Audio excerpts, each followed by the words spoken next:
Hey Quad Bros, what's going on guys? I'm glad you guys are here. Welcome back to the channel. This is going to be a review over the Condors MG and the LAD machine gun, both part of the newest battle pass for Enlisted. Now, if you don't want to waste your gold order weapons, or gold orders for weapons, excuse me, then I got you covered. We're going to be going through these weapons and showing them off so you guys know exactly what you're getting before you spend those hard-earned gold orders.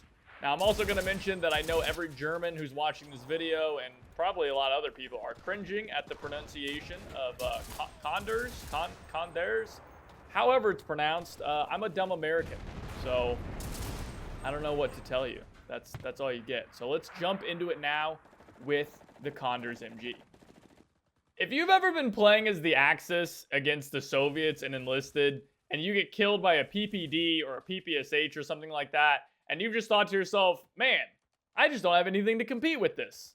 Well, now you do. Because the Condors MG is basically just a German PPSH, except better. It's got a bigger magazine. It's more controllable in my experience. It's got better sights. It reloads faster, honestly. And it overall is just an absolute powerhouse of a weapon. And its biggest thing about it is that really the Germans don't have access to a weapon like this. They don't really have weapons that are incredibly controllable, have high rate of fire, and still dish out some insane damage. So they typically have to rely on weapons like the MP40, or even the Kurali isn't quite on this weapons level. And so getting access to something like this, even if you just have to use gold orders for it, is incredibly powerful and will really up your assault squads. Now, don't get me wrong, it's nothing like, a G43 Cönders, but it can still absolutely hold its own. It can take on PPSHs and absolutely come out on top. So it is a fantastic weapon. It's probably one of the highest DPS weapons in all of Enlisted. Like I said, it's a laser beam. If you slap, aim speed, vitality, and recoil reduction on a soldier using this thing, there's honestly very little that can take you on in the game. You'll just be able to run amok, slaughter anyone who you come across, and wipe entire squads in the blink of an eye, because that 100-round magazine is just incredible, right? I mean, there's really just not too much to say about it other than that.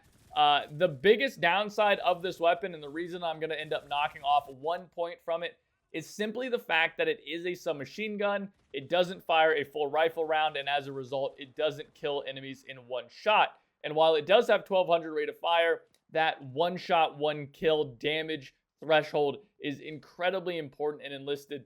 And as a result, the Condors does get a single point taken off of it. So at the end of the day, this comes down to a 9 out of 10. Definitely really good. One of the better guns in all of Enlisted.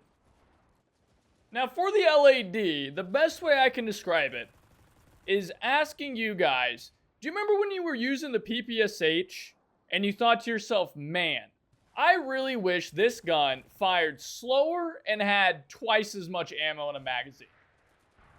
Yeah, me neither. Well, that's basically what the LAD is. And it's not bad by any stretch of the imagination. It's really not. In fact, it's a pretty solid weapon.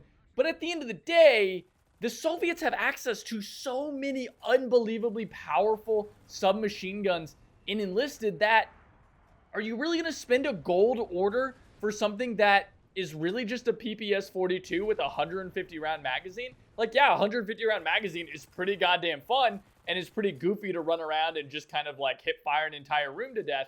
But you can do that with a PPSH. And if you want to pick this up, maybe because you're just starting Berlin and you want to have a really solid assault weapon before you unlock the PPSH, then that's absolutely fine. And I think that that would be a really good pickup in that case. Because like I said, this isn't a bad gun. It's just not as powerful as something like the Condors is, or a Cönders is, or even an RMN is in comparison to the weapons that already exist in the stock campaign. And so, yeah, you can get an LAD, but it's just not very different. It's not very good compared to the weapons that you already have access to.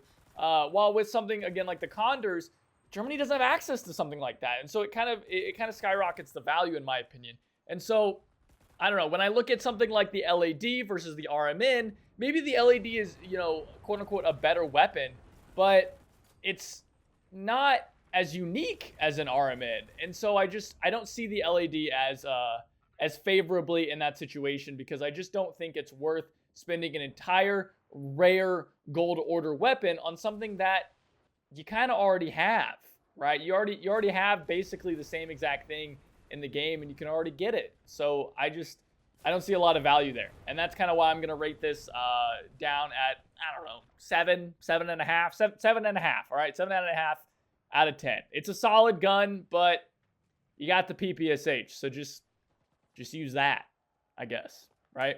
So that's it, guys. Those are my reviews for these two weapons. Those of you that have used these guns, what do you guys think about these ratings? Do you agree? Do you disagree? I'd love to hear your guys' thoughts down below. And those of you that have unlocked the other weapons that have come out, like the Lanchester or the Type 1 SMG, which of those, how do those stack up to my reviews here? Do you think they're better? Do you think they're worse? Let me know your guys' thoughts down below in the comments. Remember to like and subscribe. And also let me know in the comments what weapon you guys want me to review, because I've got one last gold order weapon, and I'd love to know what you guys want me to spin that on and review. So that's it for me, guys. Thank you again for watching, and I'll see you guys next time. Take it easy.